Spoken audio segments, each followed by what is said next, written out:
ഞാനൊരു ചെറിയ കഥ പറയാം. ഇത് വേറെ ആരുടെയും കഥയല്ല. എൻ്റെ തന്നെ ജീവിതമാണ്. കഴിഞ്ഞ ഒരു 10 വർഷം മുന്നേ ഞാൻ ജോലിക്ക് കയറുന്ന സമയം എനിക്കൊരു ആഗ്രഹം ഉണ്ടായിരുന്നു.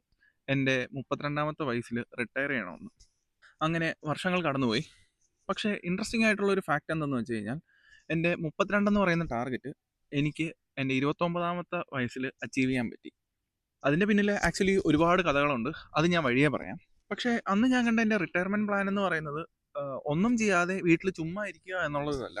എനിക്ക് ഇഷ്ടമുള്ള കാര്യങ്ങൾ എനിക്ക് ഇഷ്ടപ്പെട്ട രീതിയിൽ ചെയ്യാൻ പറ്റുന്ന ഒരു സിറ്റുവേഷനിലേക്ക് എത്തുക എന്നുള്ളതായിരുന്നു. പക്ഷേ അന്ന് ഞാൻ റിട്ടയർ ചെയ്യണം എന്ന് പറയുമ്പോഴത്തേക്കും എനിക്ക് ഇതിൻ്റെ ആക്ച്വലി ആയിട്ടുള്ള ഒരു കാര്യം എന്താണെന്നുള്ളത് എനിക്ക് അറിയില്ലായിരുന്നു. എനിക്ക് okay at the age of 32 എനിക്ക് റിട്ടയർ ചെയ്യണം, ആ ഒരു ഇത് മാത്രമേ അന്നുണ്ടായിരുന്നുള്ളൂ.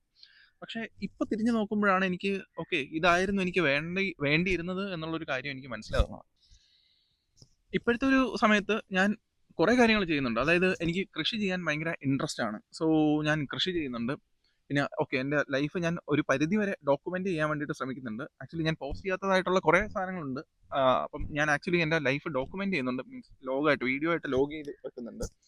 അതുപോലെ തന്നെ വേറെ കുറേ കാര്യങ്ങൾ ചെയ്യുന്നുണ്ട്. പക്ഷേ ഇതൊന്നും എൻ്റെ സമയം ഞാൻ വെറുതെ കളഞ്ഞിട്ടല്ല. ലൈക്ക് എനിക്ക് ഇഷ്ടപ്പെട്ട രീതിയിൽ എനിക്ക് പറ്റുന്ന സമയത്ത്, മീൻസ് ലൈഫ് ഭയങ്കരമായിട്ട് സ്ട്രെസ്ഫുൾ ആക്കാതെ ഒരു നോർമലൈസ് ചെയ്ത് മീൻസ് ഒരു നോർമൽ ലൈഫ് ജീവിച്ച് കൊണ്ടുപോകാൻ വേണ്ടിയിട്ട് എനിക്ക് ഈ ഒരു സിറ്റുവേഷനിൽ പറ്റും. അങ്ങനെയൊക്കെ നോക്കുമ്പോഴത്തേക്കും ഞാൻ ഇപ്പം ചെയ്യുന്നത് ആക്ച്വലി ഒരു ജോലിയല്ല. ഞാൻ ചെയ്യുന്ന ഒന്നും ഒരു ജോലിയായിട്ട് കണ്ടിട്ടല്ല ചെയ്യുന്നത്. എൻ്റെ ലൈഫ് എൻ്റെ ടേംസ് ആൻഡ് കണ്ടീഷൻസിൽ ഞാൻ എന്താ എക്സ്പ്ലോർ ചെയ്തുകൊണ്ടിരിക്കുകയാണ്. ആ ഒരു ഇതാണ് ഞാനിപ്പോൾ ചെയ്തുകൊണ്ടിരിക്കുന്നത്. പക്ഷേ ഇതിനായിരിക്കാം ഞാൻ 10 വർഷം മുന്നേ റിട്ടയർമെന്റ് ലൈഫ് എന്ന് പറഞ്ഞ് പറഞ്ഞുകൊണ്ടിരുന്നത്.